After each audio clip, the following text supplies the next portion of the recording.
It's Hollie's Hotspurs back with another one. Chatting all things Tottenham, we're second to none. Special guests every time, if it's win, lose or draw. The passion is high like Harry Kane when he scores. Or when Lloris makes a world-class save. We got Højbjerg running the mid every game. Settle down, stick around, share your thoughts with the panel. And make sure you're subscribing to the channel. COYS.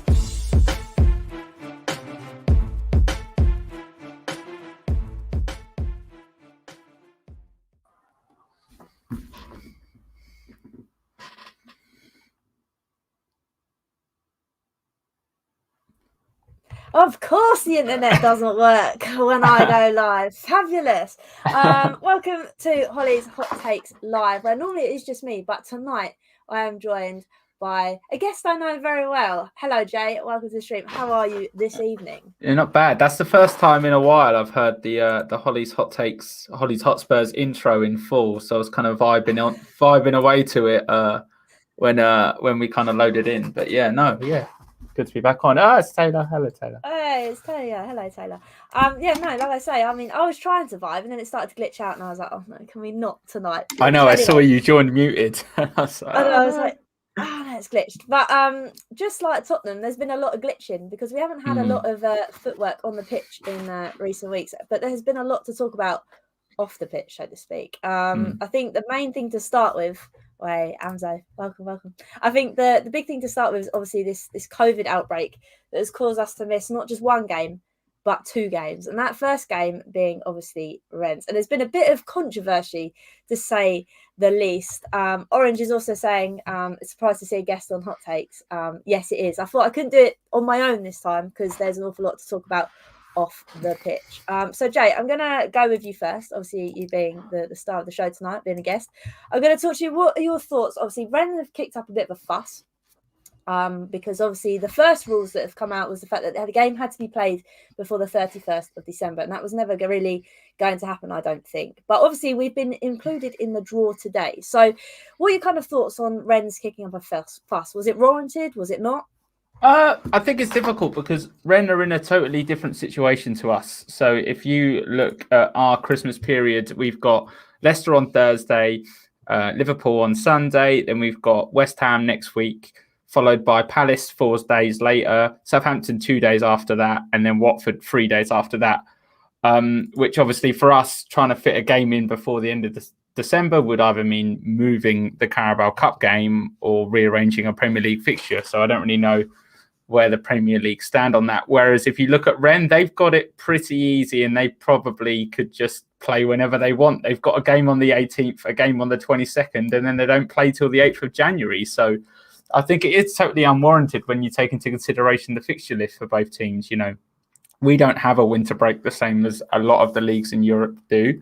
So for them, rearranging a fixture's super easy because they've got a massive break to put it in. But for us, it's just not practical. So, you know, however they want to go, you know, through with it is up to them. And obviously UEFA will make their decision. But yeah.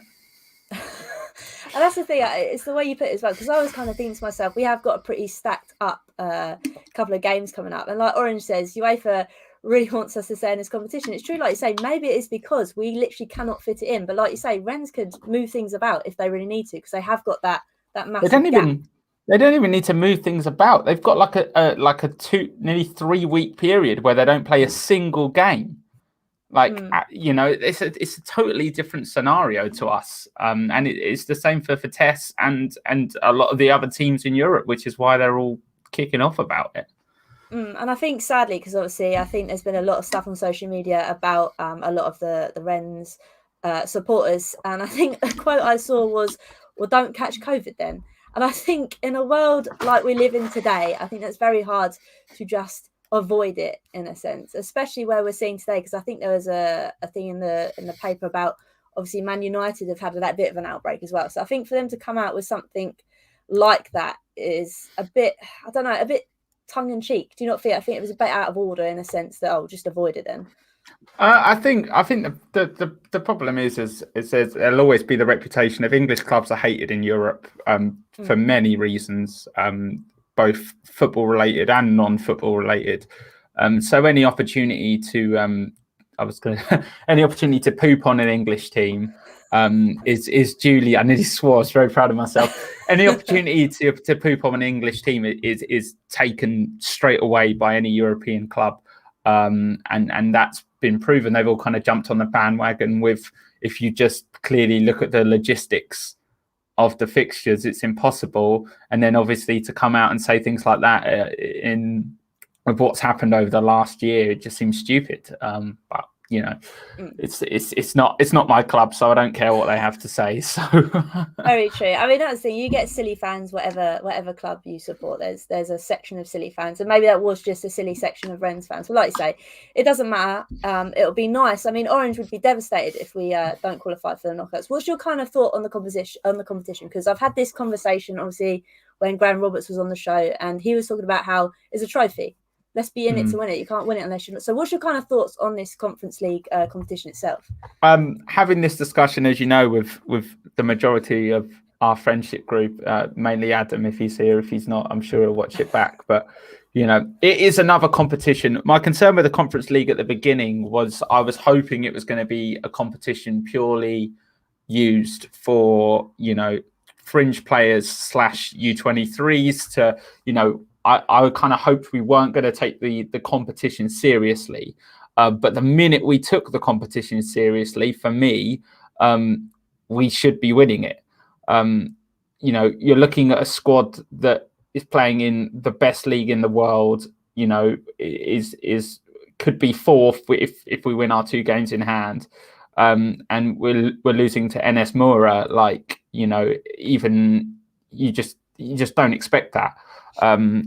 So if you'd asked me if we'd have played our kids or our fringe players at the beginning, I would have said, yeah, just do the best we can. But now we've committed to playing our best team. We've got no excuse not to win this competition, unless Conte changes his mind, and decides that, priorities need to be held elsewhere. We've got a quarter-final against West Ham in the League Cup. The FA Cup's going to start getting running again. So,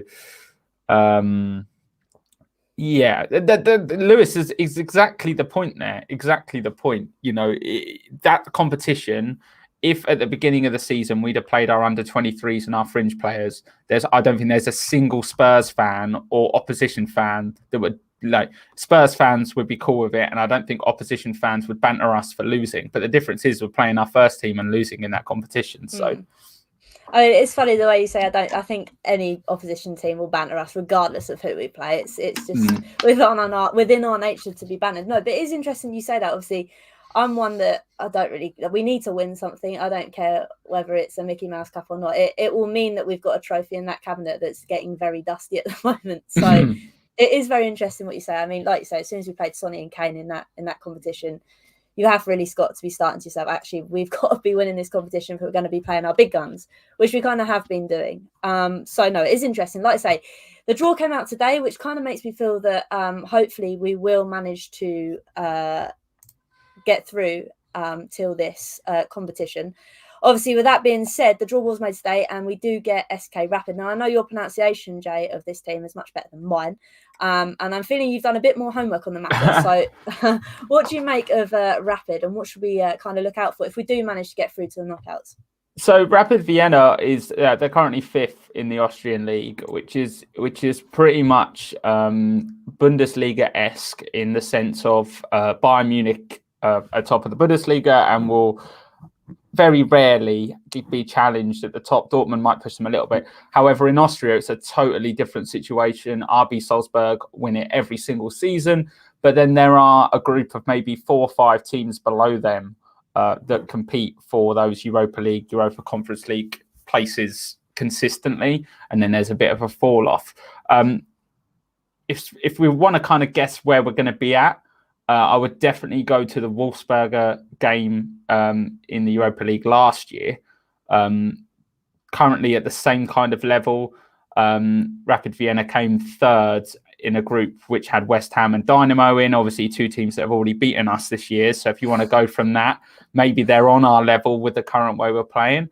But again, a team which I hate to even say that we should struggle against, or we shouldn't even be struggling against them with the players we have. But, that's the situation we're in, sadly.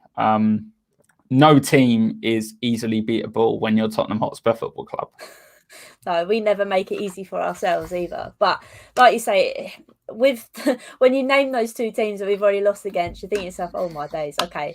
And you always play up to the opposition. So Rapid won't just roll over for us. They will make sure that they put on a strong game for us. And I'm hoping, like you say, we continue to carry on to be able to do this. I mean, Orange Fantasy said we struggle against smaller teams Spurs DNA. I just think sometimes we've been talking about this for a long time, and I think there's some players in our team. Hopefully now they're kind of being ousted out, which we'll get onto a bit later. But it's been a long time to see a player in our squad that actually wants to play for the shirt and give their all to it. And I think the Conference League game, you thought at the start of the league that these players would want to up their game, and we haven't really seen that from many of them. I mean, obviously, I talk about Winks and we talk about Dele Alli, who we'll definitely get onto later because there was a bit of news going on about him. But like you say, we've got to be in this competition. We've got to be winning it.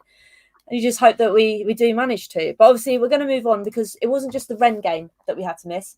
It was also the Brighton game at the weekend. I mean, Jay, do you think we'll get to play against Leicester on Thursday? I mean, there was another outbreak today as well. But before we get onto that, Cody, I'm not talking about that. So please stop talking about it. Thank you. I would like to say that I've no shame in saying I did sue in the Mountbatten Centre badminton courts. So that answers your question, Cody. No, I hope we play the Leicester game. Obviously, Leicester off the back of a big win against Newcastle. But going back to the Brighton game, I don't think the Brighton fans should be moaning quite as much as they were because they are missing a lot of their starting 11. And to be perfectly honest, it's probably the best scenario for both teams that game didn't go forward. Because I think a fully fit Spurs team would have torn the Brighton second team apart. But that's through injury, so that's different to COVID.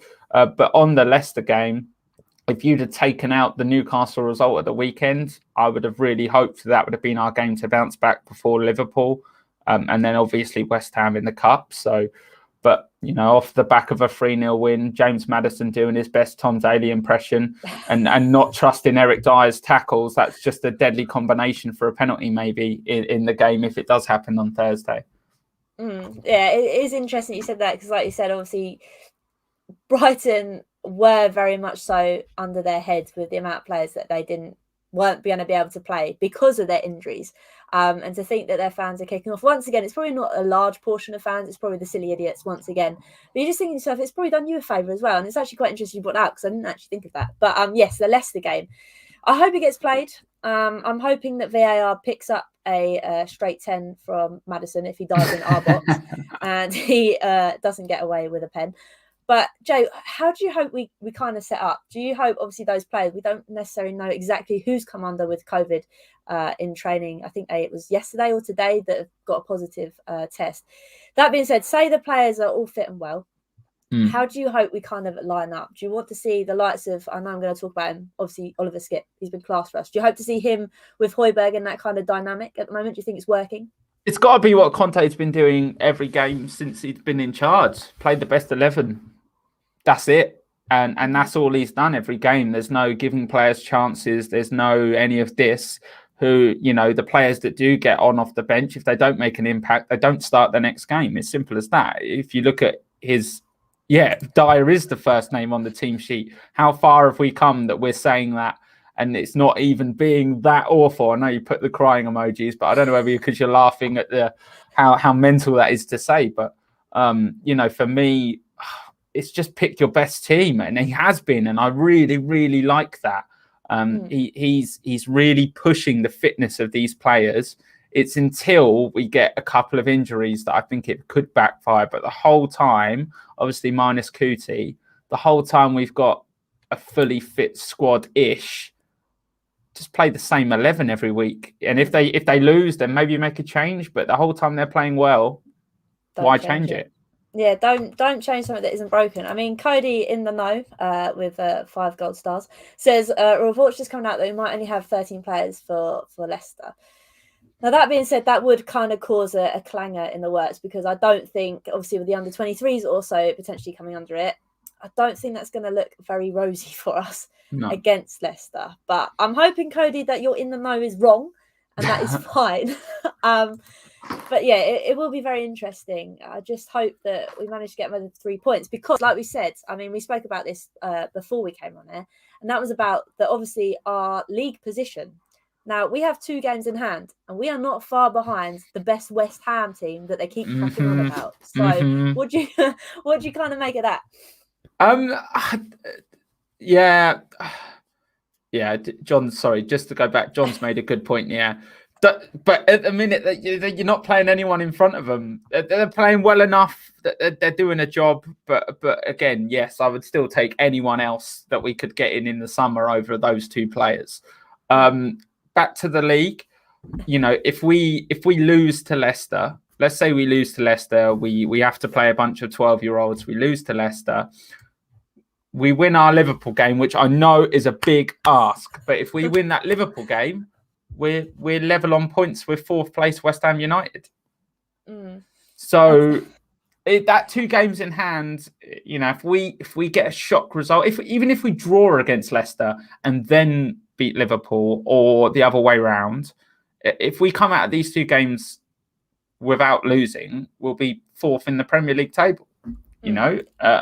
So, I mean, I rate the optimism. Normally, I'm one with full optimism, but it is interesting, like you say, if we manage to capitalise on this 2-game advantage, it could actually work wonders for us. And it's crazy to sit here and think after the devastation of the first quarter of the season, to think that we'd be talking here saying we could be up there with West Ham's best team they've ever seen.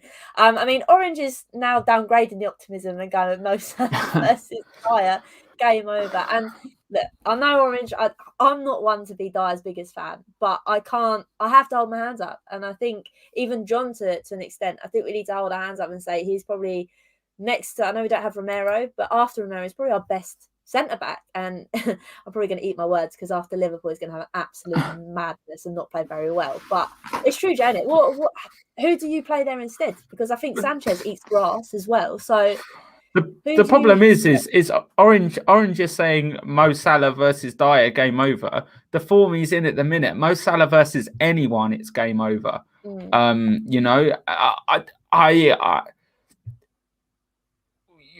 We've played Liverpool so many times, and obviously we've had a couple of good wins, but it's never an easy game. It's always very cagey, and they're always on top of us. So there's going to be cagey moments. It's just, whether the snipers are out shooting Mo Salah, for the penalties or not is going to be the question. But I'm hoping Conte will, make sure the team are aware of that and not make any silly challenges.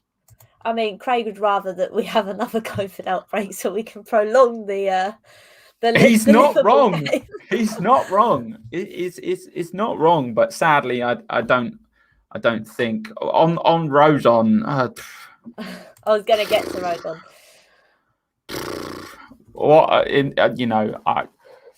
I haven't seen enough of him, but what I've seen of him has been in Conference League, Europa League, League Cup.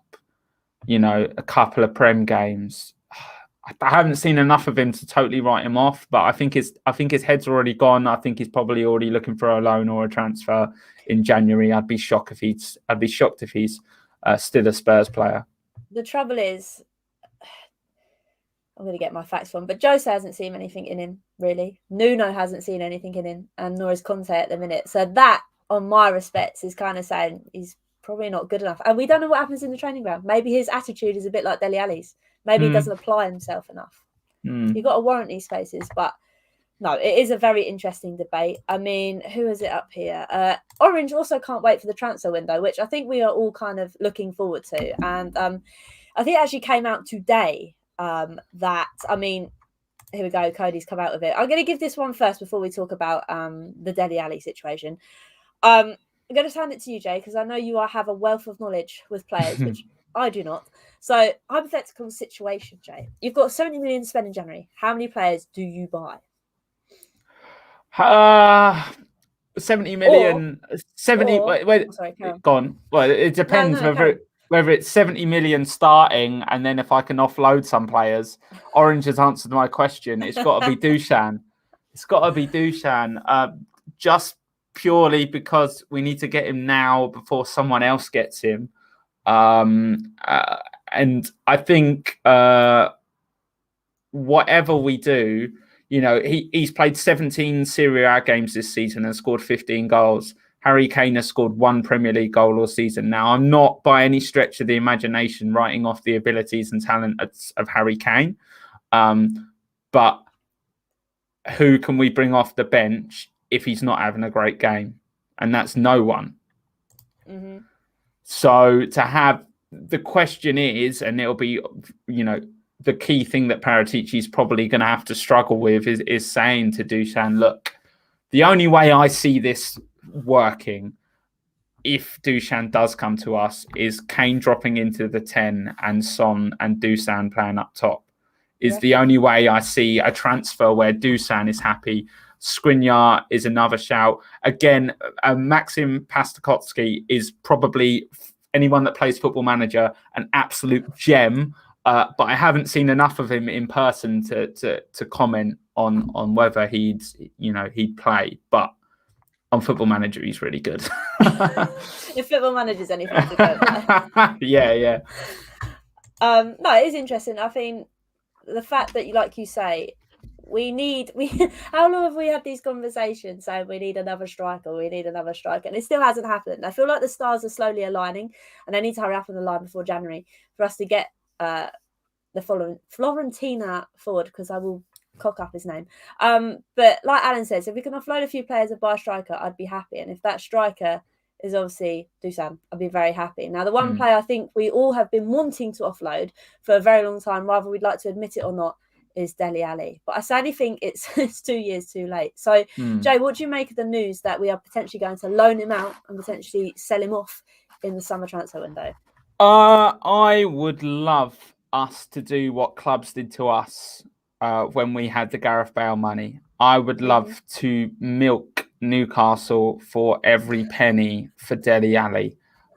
Orange has said Stefan de Vrij would be a cheaper option to Skriniar. Yes, but how much money we could milk Newcastle, not a rival team, that's not right, but they're in the same league. He's not past his prime age-wise.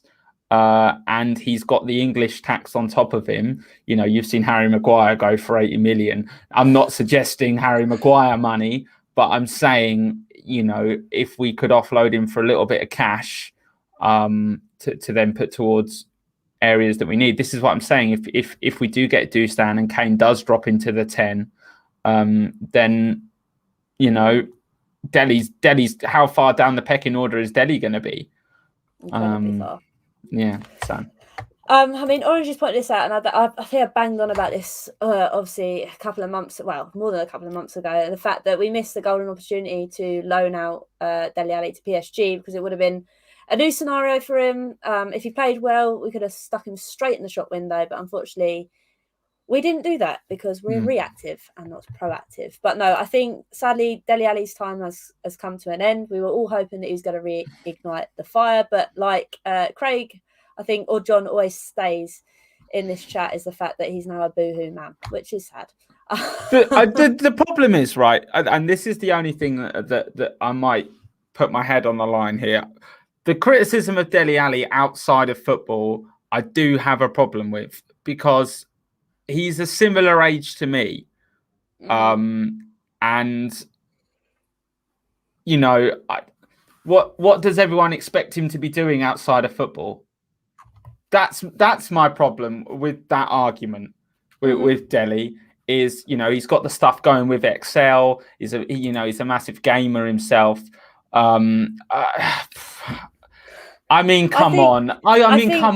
Like, if his ability on the pitch is awful, him not taking a Boohoo brand deal isn't going to change his ability on the field. No, it's not going to take enough time away from him to Dele Alli is just not interested. I think that's it. Yeah, I think that's it. I think the way I joke about Boohoo is because we all talk about it. I think if we put a bit more effort into his game on the pitch, I wouldn't care less if he signed a new Boohoo deal or if he was playing FIFA on the side. I think people's problem is he's not applying himself at football. And if he's done with football or he needs a new challenge, that's fine. But you'd rather him get off the books. I think that's what people's problem is. But this is what I'm saying about offloading him.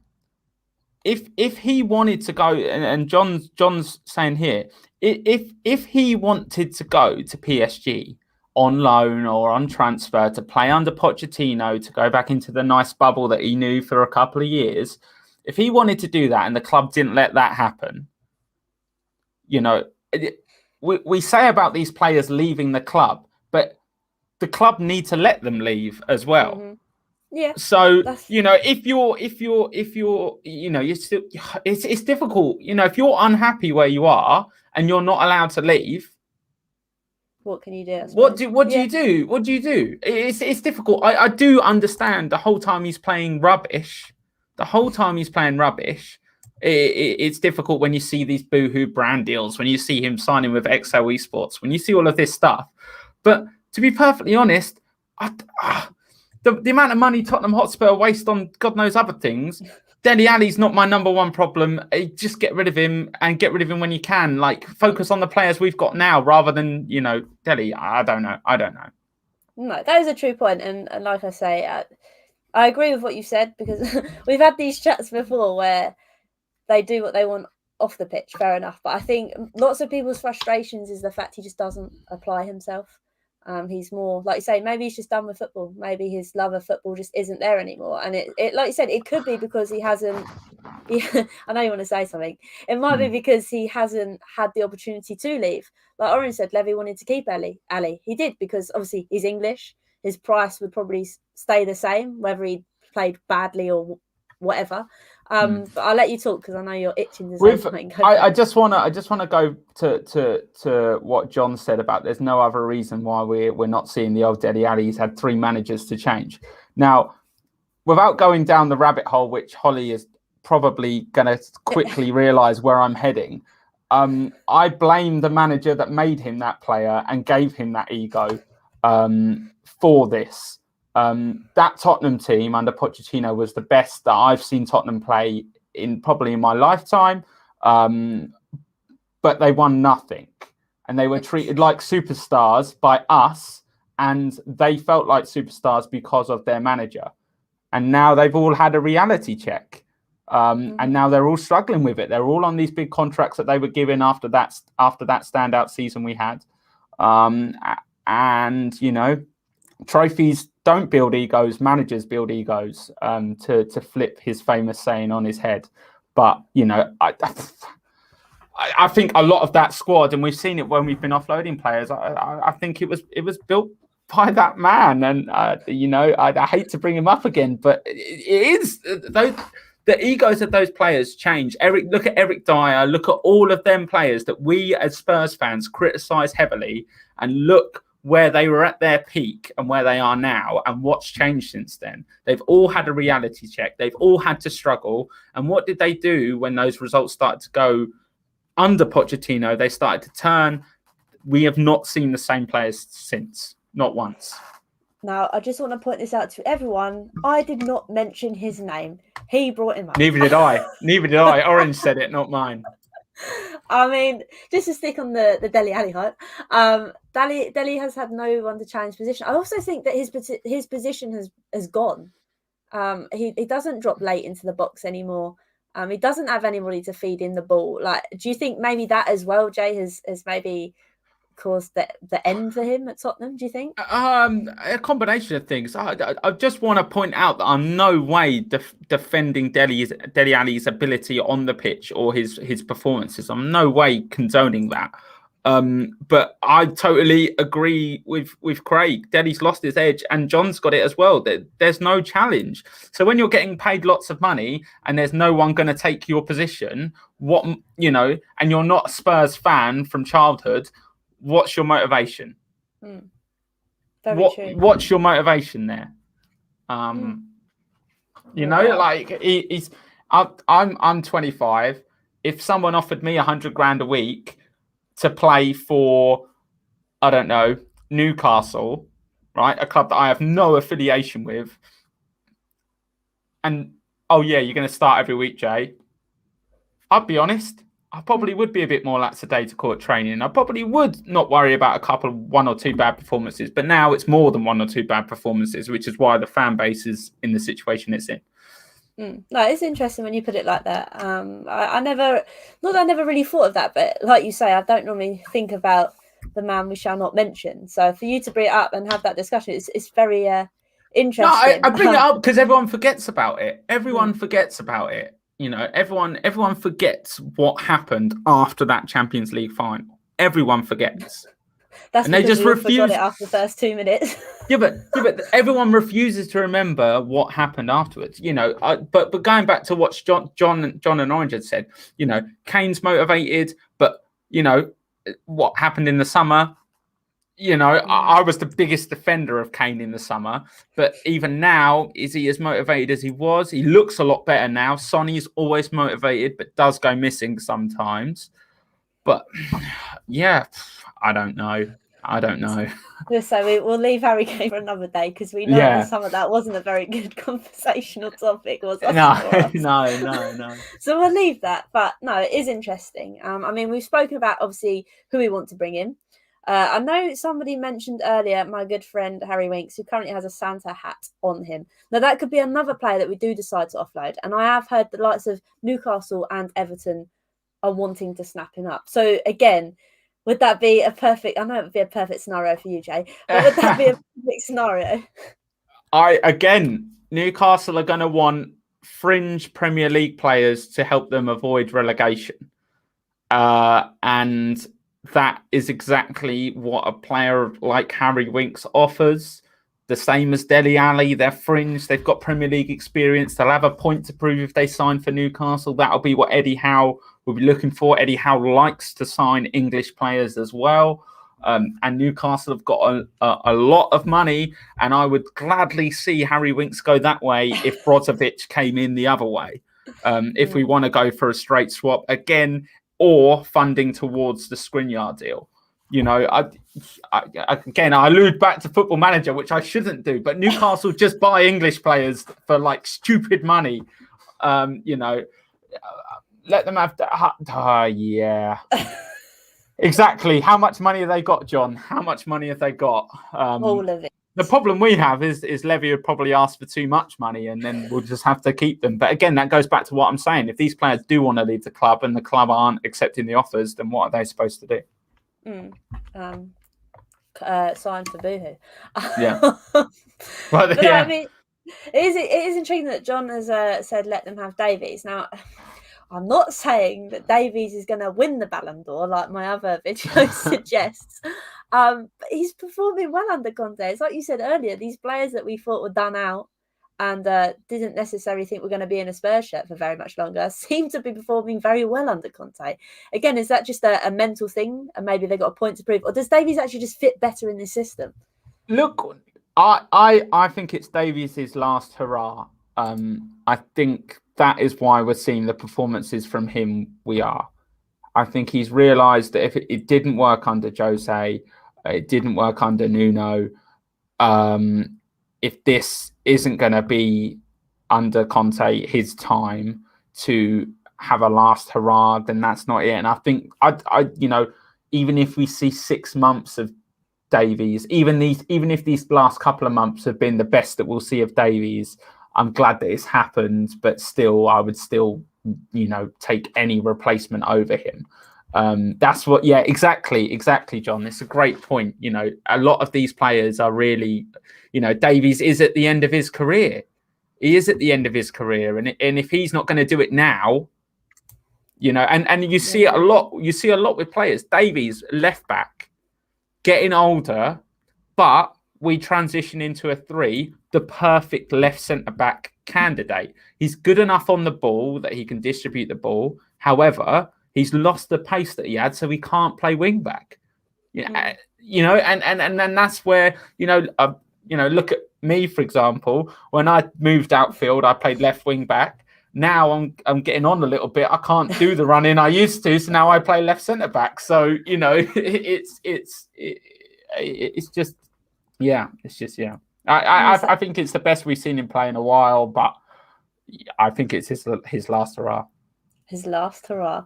No, it's very interesting. I like the way you used your own analogy because I was going to say you're not as fast as you used to Currently be. a free agent, Spurs, if you want to take me. Well, to be honest, if the COVID keeps being run wild, they're gonna have to sign you up. You know, we could have me on one side and you on the other. It'd be fine. I'll stick a wig on or something. Yeah. All right, Jimmy. Brilliant. But no, like you say, there's a lot of players that we want to offload. I mean, Craig saying this is my only thing I'm happy about is obviously Don Fabio. I can't say his name. With these tactics, obviously, he's saying about lots of players going on a free this summer. And I think for us, that will potentially be a winner. And obviously, he's asking whether we've even cancelled Aurier's contract. I'm believing that was a mutual consent. I think that's done and dusted.